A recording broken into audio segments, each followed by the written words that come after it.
From Washington, the McLaughlin Group, the American original. For over 3 decades, the sharpest minds, best sources, hardest talk. Issue 1, Russia in Ukraine. Instead of withdrawing from eastern Ukraine, Russian forces continue to operate there, training separatists and helping to coordinate attacks. Instead of withdrawing its arms, Russia has sent in more tanks and armored personnel carriers and heavy artillery. With Russian support, the separatists have seized more territory and shelled civilian areas, destroyed villages, and driven more Ukrainians from their homes. These are the facts. President Obama met at the White House this week with German Chancellor Angela Merkel. The crisis in Ukraine was at the top of the agenda. Russia has stepped up its military support for rebels in eastern Ukraine who are fighting the government in Kiev. Hundreds of civilians have been killed. But following her meeting with President Obama, Chancellor Merkel jetted off to Minsk, Belarus. And there things seem to improve. In Minsk, the leaders of France, Germany, Ukraine, and Russia agreed to a ceasefire agreement designed to end the bloodshed. Here's Russian President Vladimir Putin. We are calling on both sides to exercise restraint and do everything to ensure the withdrawal of troops and heavy weapons happens without bloodshed and casualties, which nobody wants. We have agreed with President Poroshenko of Ukraine that we will give the order, which I am ready to do, to our military to observe what is happening on the front line. Question, is Europe's future tied to Ukraine? Pat Buchanan. Well, in a way, perhaps, but John, this is a good deal in the sense that the alternative is atrocious. You've got peace. The Americans were about to send in weapons, which would have expanded the war. And if that happens, you got more Ukrainian dead, civilians, soldiers, rebels. And at the end of that, you'd have a bankrupt, bleeding, broken Ukraine, part of it truncated, and quite frankly, a basket case and a dependency of Europe. So I think, well, we've got to be skeptical about this deal. I really congratulate Merkel for this because, again, the alternative is a war I don't think does anyone any good and no one wants. Eleanor. Yeah, the European leaders are clearly alarmed, or Merkel and Hollande would not have, flown to Belarus and gone through these marathon sessions. And apparently in one of them, Mr. Tough Guy Putin actually broke a pencil in half, displaying his frustration. But I think Putin has played this rather smartly because the separatist forces have gained over 200 miles in recent weeks because they disobeyed the last ceasefire. So he's gotten more ground. He's avoided sanctions. He's avoided the U.S. so far putting in any military equipment to aid Ukraine. So he's in a pretty good position, but I don't think he can afford to go any further. And with oil at $50 a barrel, he's had his financial support knocked out from beneath him, so he needs to stop here as well. So I agree with Pat. It's a good deal. Let's hope it holds. Yeah. Merkel says that there are significant problems in implementing this. What are they? The problems in implementing it is that in the previous Minsk agreement, which happened in September 2014, the Russians then went and breached everything already. And the difficulty you face on the ground is whatever President Putin says, he knows that he holds the strategic initiative. He knows Europe doesn't have the stomach for the fight. To be fair, I think, Pat, in some sense, I think, the arms option that you put arms in there would have given him a pretext to storm through. The problem is, I think we have to be dramatically escalating our financial sanctions on Russia, locking Russian finance out of both the United States and Western Europe, which would be painful. Because if you see what they're doing at the moment in Debrecen, which is a city on the 2 intersections, you see your viewers, John, can go and look online on Google Maps, 2 highways. There's a reason they want to seize that, because they want to cut out that arc of southeastern Ukraine. But short of using those weapons, if you were willing to put much tougher economic sanctions in, combining with the oil price issue that Eleanor mentions and the fiscal degradation you've seen in Russia, I think you could compel a change. Well, you think he's exhausted this issue? I think he's put himself into a very different light through all of Europe. I think this was the worst example, it seems to me, of his, shall we say, strategic tactics, call it what you will. I think he just exposed himself in a way that I don't think he has done before. So he, in my judgment, has lost a great deal of prestige and earned that loss.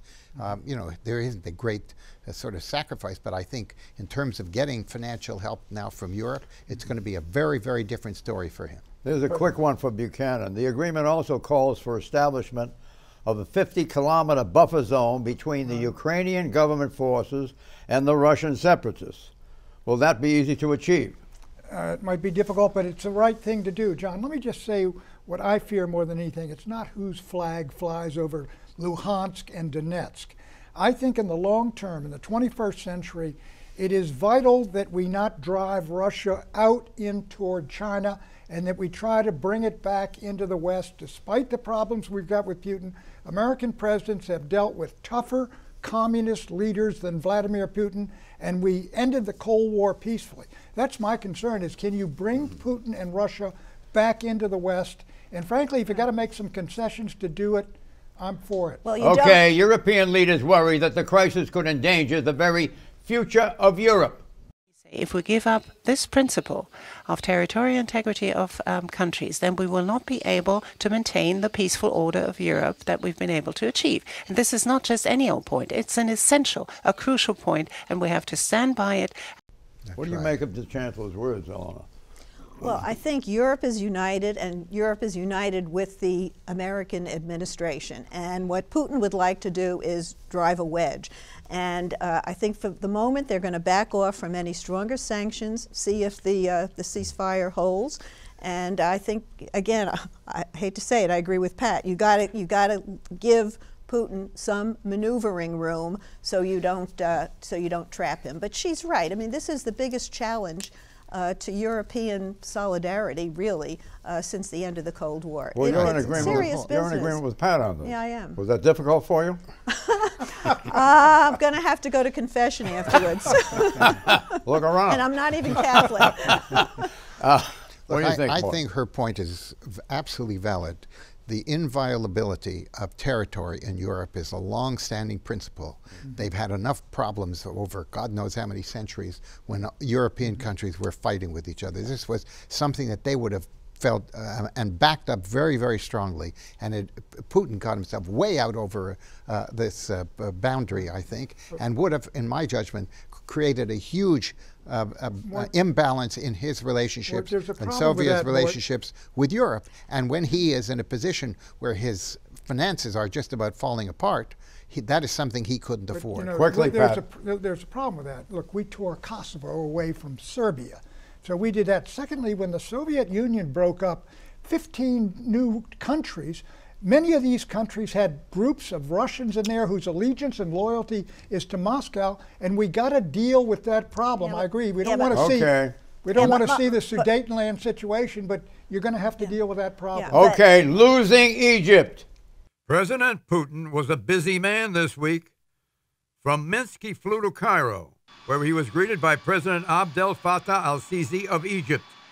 President Putin presented Mr. al-Sisi with a gift, a Kalashnikov rifle. The two leaders then talked about the ways to strengthen trade, notably Russian help in developing Egypt's first nuclear power plant for nuclear electricity. This is a big deal. While the U.S. government provides Egypt with around $1.5 billion annual aid, President Sisi harbors lingering anger about the previous suspension of U.S. aid in the aftermath of his coup against former Egyptian President Mohamed Morsi. President Putin wants to take advantage of that anger and of Egypt's key strategic position in the world. Its Suez Canal offers the western gateway to Asia. There's history here. In the days of the Soviet Union, Russia used Egypt to stymie American policy in the Middle East. So now, Russian engineers will deliver nuclear power to a key nation that used to be a key American ally, Egypt. Question: how much should we worry about Russia's increasingly close relationship with Egypt? Tom Rogan. I think not a huge amount. We have to be cautious, though. I mean, Russia does not have the potential to give Egypt ultimately what it wants. Al-Sisi wants to attract foreign direct investment. Yes, the Russians can provide nuclear power, which is a play towards what's happening with Iran. It's a signal from the Egyptians that if Iran goes nuclear, we will as well. I think the broader issue, though, is that in all these relationships, especially actually the Egyptian relationship, the problem that we have is that as much as al-Sisi has become this great figurehead, someone who is mentioned very positively in the West, the repression of both political prisoners at the secular level and elements of the Muslim Brotherhood mean that in the longer term, the explosion of Salafi jihadism in Egypt is going to continue. So we have to have a pragmatic relationship. I support the aid, but we also have to have a tough relationship when we say that, you know, these... Wait a minute. Isn't it particularly painful for us to hear how Egypt is moving into the lap of Russia? No, I'll tell you why. I'll tell you why. Because we have pumped billions and billions of dollars into Egypt in relief of their social situation. Richard Nixon pulled Egypt out of the Soviet bloc. It's not a problem for this reason. In the Middle East, our enemies are al-Qaeda and ISIS. So are Russia's enemies, al-Qaeda and ISIS. We are allies in the war against Islamic terrorism, John. This is why we've got difficulties in the Ukraine and other places. We have to manage this relationship because in the larger context, I believe that Russia is by and large a greater force for stability and anti-Islamic radicalism than it is on the other side. Well, and so I might add is Sisi. Sisi was one of the few leaders in that part of the world who was willing to send troops against the radicals, okay? So he is somebody whom, as you say, we have to find a way to keep him with us. Ellen, I'm going to turn to you, but I want to point out that now with the introduction of atomic power into Egypt, we have the possibility of the bomb. You know that. They do not have nuclear power now. Right, yeah. Well, there's a big difference between nuclear power for peaceful use and what you're talking about, and I don't think Egypt is on its way. No, they're going to be in the arms of Russia. No, and Putin can't deliver. He can barely pay his bills at home. This is a symbolic. Don't underestimate Putin. This is a symbolic visit to show that he's not completely friendless on the world stage. And frankly, al-Sisi is an old-style military dictator, and there's been some tension with the administration. Sure, we pour billions in. We're going to keep supporting them, but they've kind of held back some Apache helicopters just to show them that they don't get everything they want from the U.S. I want to point out, however, that it was dumb on our Department of State or whoever puts out the money to have reduced the burst of what we were giving to Egypt. To make it therefore more attractive, the offer of doing a deal with Russia. Do you understand? They're holding journalists in jail. You look at what we gave them out this last year. Yeah, but we gave them pittance compared to what they were getting. A big issue we have is that, and no one wants to really face this, is that in the longer term, the only way that you are going to be able to address Salafi radicalism in the Middle East is through political reform, economic opportunity, and as much as I do have a lot of sympathy for Sisi, some of the things he's doing against Hamas, some of the comments he's been coming out, he is not the beacon for development in the Middle East, because young Sunni men who are in jail, because he's put them in jail for their political beliefs, are driven further into extremism. I'm surprised you're saying that because of your usual knowledge of strategic positioning. What is the strategic position of Egypt? It's profoundly important. Why? Because of its access, as we say, the Suez Canal. And then what? It's the largest. And then what? It's the largest Arab state of them all. It's got 1/4 of the Arab population. Yeah, right. But what John, else? Right. Sisi, and Tom is right. He is snatching. Tom is right. We got a difficult world. Sisi cut to pieces. The Muslim, he could sentence all these Muslim Brotherhood guys to death. He shot guys. He got thousands in jail. And if we're supposed to stand for further down, he's one of the does Egypt control. Further down, where you've got the Saudis on one side, you've got Djibouti on the other. Let me tell you, just a minute. Red Sea. Then we got Yemen down there, don't we? Let me put it. Let Mort jump in. Mort, I want to hear from you. Look, there are two countries there that are really critical to us. One of them is Saudi Arabia, and the other is Egypt. And both of the leaders of these countries are frankly against the radicals, not for the radicals in that part of the world. So it is very important. It is. I'm not going to go there. Okay. There is no doubt but that he has been much more constructive in terms of dealing with the radical elements in that part of the world. Constructive? Sisi, yes, Sisi bam, has bam, bam. That's we are. He overthrew him and shot a lot of them. Issue 2, Wisconsin's Governor Walker. We need leaders in America who understand, who ultimately understand the measure of success in government is not how many people are dependent on the government, The measure of success in government is how many people are no longer dependent on the government. Wisconsin Governor Scott Walker addressed Iowa's Conservative Freedom Summit, as it's called, in late January. Governor Walker has been called boring and uncharismatic, but some say he might well be the next Republican president of the United States. And Republican primary voters are taking positive notice. In fact, Governor Walker brought down the House in Iowa when he hinted a run for president. We need that kind of leadership going forward. I'm pleased to be here in Iowa today. I'm going to come back many more times in the future. I'm hopeful. So who is Scott Walker? Well, he's 47 years old, is married to Tonette Walker, and has 2 children. Today, he's in his second term as governor. He attended Milwaukee's Marquette University, but withdrew a year before graduation, then taking a sales job with IBM before working for the American Red Cross. At the age of 25, Mr. Walker was elected to the Wisconsin State Assembly. His political career grew over the next 20 years. Today, Governor Walker is best known for his union law reforms. 4 years ago, his changes to Wisconsin's collective bargaining laws led to a fierce political showdown, which culminated in a recall election that Governor Walker won. And while these reforms earned the governor the enduring hatred of liberals across the country, today he's leading prospective Republican presidential polls in Iowa and is surging in New Hampshire, where he'll visit next month. In another sign he's thinking about running for president, Mr. Walker visited London this week to buffer his foreign policy credentials. Big Ben. Question. Clairvoyance time.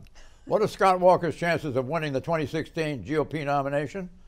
I ask you, who wants it? Tom? 20%. Yeah, I would say about 35%. Oh. Right. No, I think it's right now Walker is in the lead in the bracket of folks who are anti-establishment or non-establishment candidates, whereas Bush is the only establishment candidate out there. Right now, John, he's got his real hour, and the whole country's looking at him. He's running good in the polls, but we're way, way far out, and he's really they're going to give him a real vetting. Well, he won 3 elections in a blue state by basically going after the unions and public employees, and he survived. And so to win 3 elections in a blue state if you're a red Republican is a significant accomplishment. So that gets him into the primary race. His trip to London shows that he's really not ready for prime time. Oh, he was come. He was asked a couple of questions and he kind of dodged them, and then he was asked about evolution. He said, "I'm going to punt on that," and the audience actually laughed out loud. Yeah. So he didn't go over there and do himself any good. But it's early, and he's a new face, and so there's some interest in him. You picked out the 2 bêtises. Is that the plural? Yes. The 2 bêtises of Walker in London. Do you think that's fair to him? Yes, I do think it's fair. I mean, you're from over there. Well, I would he say was at King's College, was he not? No, he was at Chatham House. But I say 2 things. The British establishment, both right and left, love to hate Republicans. They think all Republicans are stupid and not well read, and they love Hillary Clinton, and the bias in the media is profound. But Eleanor has a point in the sense he was asked about foreign policy, he was asked about evolution. He should have answered those questions in some way, and it is not, if you're trying to be the leader of the most powerful nation on earth, to try and shrug that off. He's got to get up to speed very, very fast because he's out front right now, and he did not handle himself well at all. He was very callow and young when he was in London. The poll, NH1/Reach. That's the poll. The poll of 1,012 likely voters by NH1-Reach has Walker with 21%, Bush 14%, a 7% lead. What do you think of that? Jeb Bush. Is that New Hampshire? New Hampshire poll. That is that's a good lead. New Hampshire, right. Yeah, but if Walker can emerge as the conservative choice, if you will, against the establishment candidate, he can beat Bush in New Hampshire, but he's going to have some real challengers for being the conservative voice. He did speak well about trade in London. A Bloomberg poll of GOP voters taken last weekend, all GOP, showed Bush with 16%, Rand Paul with 13%, Walker with 12%, not bad, and Christie with 10%. That puts Walker solidly in the running, does it not? Yeah, it does, but as it's everyone is saying, ridiculously early it's very for all early. of these. He has Oh, potential. When you hear a poll you don't like, oh, it's very early, No, it's very early. It's early factually. I will say that he has done better at this stage of his career than a lot of people expected. I personally do not think he's got the slightest chance of winning the Republican He's nomination. benefited from being underestimated all his life, but you now now it's crunch Take your time. poll, He's got to John, deliver. take your poll and add, with like Rand Paul, add those to Walker, and then you add Christie to Bush, and you can see the strength of the establishment and the strength of the popular side. Whoever emerges on that side and the establishment side, and they're the going to be money, the guys the money race. And then Jeb Bush had a fundraiser this week, exactly. And Chris Christie is lurking as well. $100,000 ahead. Issue 3, the Obama Doctrine.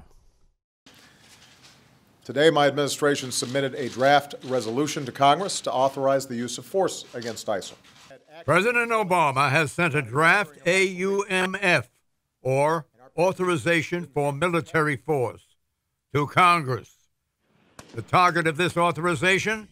The Islamic State, otherwise known as ISIL, or ISIS, that has seized a large swath of Iraq and Syria and has raised its flag elsewhere. But the president emphasized that this authorization won't mean another American ground war. The resolution we've submitted today does not call for the deployment of U.S. ground combat forces to Iraq or Syria. It is not the authorization of another ground war, like Afghanistan or Iraq. I'm convinced that the United States should not get dragged back into another prolonged ground war in the Middle East. That's not in our national security interest, and it's not necessary for us to defeat ISIL. Local forces on the ground who know their countries best are best positioned to take the ground fight to ISIL, and that's what they're doing. Seems clear-cut. Not so fast. President Obama did leave himself some wiggle room. Here's what he has to say about using ground forces for quote-unquote unforeseen circumstances.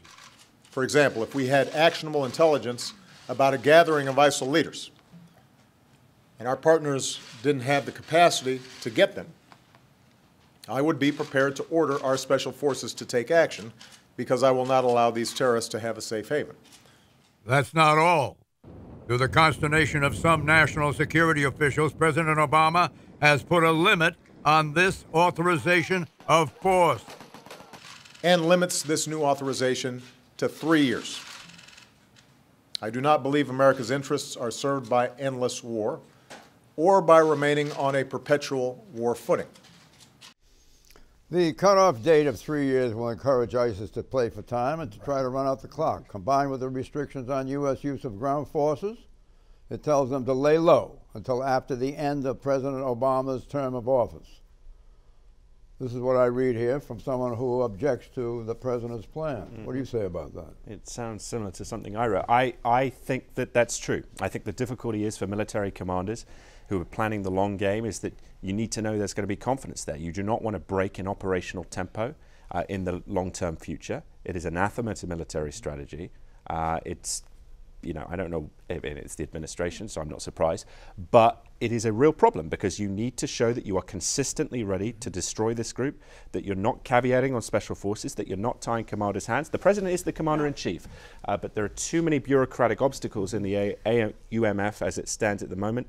Nevertheless, I think it's a good step in the right direction that it's going to Congress. Why is it a good step in the right direction? Because Congress getting behind a strategy with the national authority of the United States punctures the psychological... There are other ways to get that. Yeah, but you need to puncture... Yeah, Congress has the right to declare war, and it's extraordinary that a president is going to Congress and volunteering to tie the hands of the executive. Basically, what he's doing is updating the 2001, post-2001, 9/11 attacks. There were two resolutions. One he wants to repeal. He wants to keep in place the resolution that says the executive has the power to go after al-Qaeda in all its forms. This resolution would not tie his hands substantially at all, and the Well, boots on the Republicans, ground say he's not going far enough, and the Democrats say he's not. And they'll get something. They'll thread the needle. John, they'll get something. It's the right thing to do. Look, what he's saying in effect is, I'm not sending an army back into Iraq, and I'm not sending one into Syria, and he's not. As for the 3 years, you're going to have a new president. But what he does say, and I think is accurate, is look, the United States is not our job to go win this war for the Arabs. When it comes down to it, it's got to be the Sunni Arabs that take out the Sunni radicals themselves. He's trying to tie the hands of the next U.S. president. As written, the authorization prevents the next president from using ground troops without a new congressional authorization. This is an attempt by the Obama administration to impose its anti-war ideology on the next presidency. Do you believe that? Well, I think there's some truth to that, I have to say. I think this, if you have the senior members of the Senate Foreign Relations Committee on both the Republican and on the Democratic side, both saying that this policy makes no sense, in part for that one critical area. Let them rewrite it. They're going to debate it and rewrite it. We got the debate going. That's what we want. I'm happy to have something going. Prediction, Pat.